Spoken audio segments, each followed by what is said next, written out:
Baik, lanjut dari Badai ya, Pak Menteri ya. Oke. Assalamualaikum warahmatullahi wabarakatuh semuanya. Salam sejahtera buat teman-teman, para musisi dan juga Pak Menteri dan juga Dirjen jajarannya. Kenalkan saya Badai, Pak. Saya pemilik Krispati dan pencipta lagu serta produser. Dan saya di sini berbicara dari sudut komposer dari sektor pencipta lagu.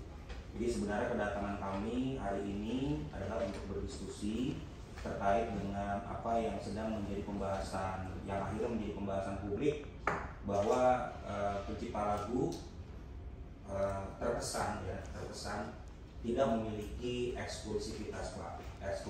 Eksklusivitas di dalam menentukan karya ciptanya bisa dipakai secara publik atau tidak. Ini sebenarnya menurut kami ada dasar yang kami telaah, ya, kami menggunakan dengan logika hukum kami, bahwa dasarnya adalah di Undang-Undang Hak Cipta, bahwa di pasal 9 ayat kedua dan juga ayat ketiga, saya bacakan biar saya nggak salah, Pak. Ayat kedua dikatakan setiap orang yang melaksanakan hak ekonomi sebagaimana dimaksud pada ayat pertama wajib mendapatkan izin pencipta atau pemegang hak cipta. Lalu pada ayat yang ketiga, setiap orang yang tanpa izin pencipta atau pemegang hak cipta dilarang melakukan penggandaan dan atau penggunaan secara komersial. Jadi untuk sedikit mereview, bahwa di pasal 5 pun dikatakan bahwa orang yang menggunakan karya cipta pun tidak bisa melakukan mutilasi ciptaan, distorsi ciptaan atau merusak kredibilitas daripada pencipta lagu. Jadi ini sebenarnya ada satu konteks yang berbeda, tetapi merupakan sesuatu yang berhubungan. Nah, yang kami mau tekankan di sini, Pak Menteri, bahwa menurut logika hukum kami, maka sudah bisa dipastikan bahwa pencipta lagu itu memiliki hak eksklusif atau mutlak secara absolut, bahwa ketika karya ciptanya tidak bisa dilindungi secara hukum, artinya legal standingnya tidak ada, bahwa kami sebenarnya sebagai komposer memiliki hak penuh untuk mengawal itu. Namun ketika di dalam pelaksanaannya ini seperti tidak eksklusif, Pak. Lalu kita masuk ke poin kedua, bahwa pencipta lagu ada di bawah satu LMK, di mana LMK performing itu namanya, kalau kami ini lebih banyak di WAMI, ya, di Wahana Musik Indonesia. Jadi kami menguasakan kuasa pengelolaan royalti performing kami kepada WAMI. Nah, setelah kami telah lagi bahwa di dalam poin pertama perjanjian kami dengan WAMI itu dikatakan bahwa WAMI sebagai penerima kuasa diberikan hak untuk melarang atau memberikan izin kepada pihak lain atas penggunaan atau pemakaian karya cipta, lagu atau musik dari pemberi kuasa selaku pencipta atau pemegang cipta. Jadi sebenarnya dari poin 1 perjanjian kami dengan WAMI atau penguasaan kuasa kami kepada WAMI itu sudah jelas dikatakan bahwa Wahana Musik Indonesia sendiri sebagai LMK ini memiliki hak untuk mengatur rotasi atau perputaran karya-karya kami yang dipakai dalam industri ini, termasuk memberikan izin dan juga melarang. Nah, kemudian ketika pencipta lagu itu, Pak Menteri, sudah melarang lagu itu dipakai oleh satu atau dua entitas, itu berarti hubungannya LMK harus menginformasikan kepada satu atau dua entitas ini. Artinya kita tidak bicara secara global. Kita tidak bisa melarang semua orang tidak membawakan lagu kita, tapi menurut kita siogianya kita bisa melarang satu atau dua entitas. Maka ketika kita sudah melarang, bahwa LMK ini harus menginformasikan kepada grup, band atau solois tersebut untuk tidak membawakan lagu tersebut. Nah, ini kaitannya kembali ada di pasal 113 nih, Pak Menteri.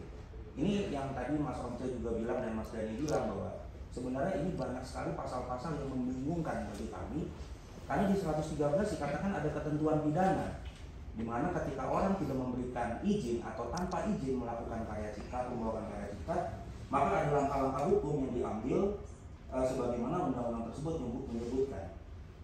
Nah, jadi kami sebagai komposer di sini menganggap bahwa kami tetap memiliki hak eksklusif, Pak, terhadap lagu-lagu kami. Ketika lagu-lagu kami tidak dipakai secara benar oleh beberapa pihak, maka kami menganggap kami masih punya hak untuk mengawal karya tersebut. Kami membahasakannya sebagai pencipta lagu memiliki hak asasi untuk mengatakan tidak atau iya terhadap orang yang menggunakan karya cipta kami. Kemudian poin yang kedua, Pak. Selain itu, poin yang akan kami sampaikan adalah untuk mendapatkan hak ekonomi pencipta lagu, maka kami harus bergabung dengan LMK, Pak. Sesuai dengan pasal 23 ayat 5 dikatakan setiap orang berhak untuk membawakan karya cipta tanpa izin asal membayarkan itu ya imbalan kepada LMK. Artinya menurut logika kami harus dikirim untuk bergabung pada satu LMK. Dan ketika kami tidak bergabung di LMK, maka kami tidak bisa menagih uang kami sendiri. Nah, tapi aplikasinya nih Pak, aplikasinya Pak Menteri, bahwa LMK sendiri masih dalam sistem manual report. Belum ada digitalisasi online, belum ada bukti empiris bahwa selama ini pernah ada IO yang disomasi ketika tidak bertanggung jawab atas penggunaan lagu kami. Nah, jadi masing-masing pencipta lagu menandatangani kontrak seperti yang tadi saya katakan di depan Pak Menteri, dan memberikan kuasa pada LMK tersebut untuk memungut royalti kami. Namun pada saat aplikasinya di pasal 23 dan juga pasal 87, royalti yang diterima oleh para komposer ini juga sebenarnya kontradiktif Pak dengan apa yang ada di undang-undang. Undang-undang mengatakan bahwa ada pembayaran yang wajar Pak, nilai yang wajar. Saya sedikit memberitahukan saja apa yang kami dapatkan, terutama ada dari sini Rika Ruslan dari The Group. Beliau hanya mendapatkan sekitar 170.000 Pak dalam penagihan tersebut. Saya kemarin baru cek, saya juga nggak sampai 200.000 Pak. Padahal lagu-lagu saya di semua panggung-panggung Indonesia ini berkumandang juga. Lalu ada Mas Andi juga, mungkin lagu-lagunya juga dipakai. Kemudian ada Mas Denny Casmala juga, begitu juga Pak. Rata-rata pembayaran kami itu kami bertanyakan nilai kewajarannya Pak Menteri. Artinya kalau lagu kami dieksploitasi dengan baik dan itu ditagih dengan baik secara nasional, maka sebenarnya pencipta lagu tidak perlu harus seperti ini mengatakan sikap. Nah, jadi yang terakhir ya Pak Menteri, karena hasil royalti yang kami dapatkan ini adalah bukan hal yang wajar, maka itulah yang mendapatkan satu konsensus bersama daripada komposer, maka kami tidak mau lagu kami dipakai Pak, apabila kami tidak mendapatkan kepastian hukum dan nilai yang wajar yang kami harus terima sesuai dengan undang-undang ini. Diinfokan saja bahwa 2% tersebut Pak, tuh stakeholder musisi dan pencipta lagu pun tidak dilibatkan Pak. Dan kami juga bingung 2% itu dihitungnya dari mana mendapatkan 2% tersebut. Artinya, seperti tadi Mas Sonte bilang bahwa Mas Sonte juga merasakan hal yang sama, faktor yang sangat kecil, maka komposer pun tidak merasa itu dilibatkan. Bu Dirjen dan Pak Menteri. Sebagai penutup, selain itu untuk menjalankan perintah undang-undang cipta, maka kami mewajibkan, nah ini kami mendorong ya Pak, bahwa penyelenggara event atau IO ini harus mengurus secara linear atau secara lurus perizinan event itu harus dibayar berbarengan dengan performing rights.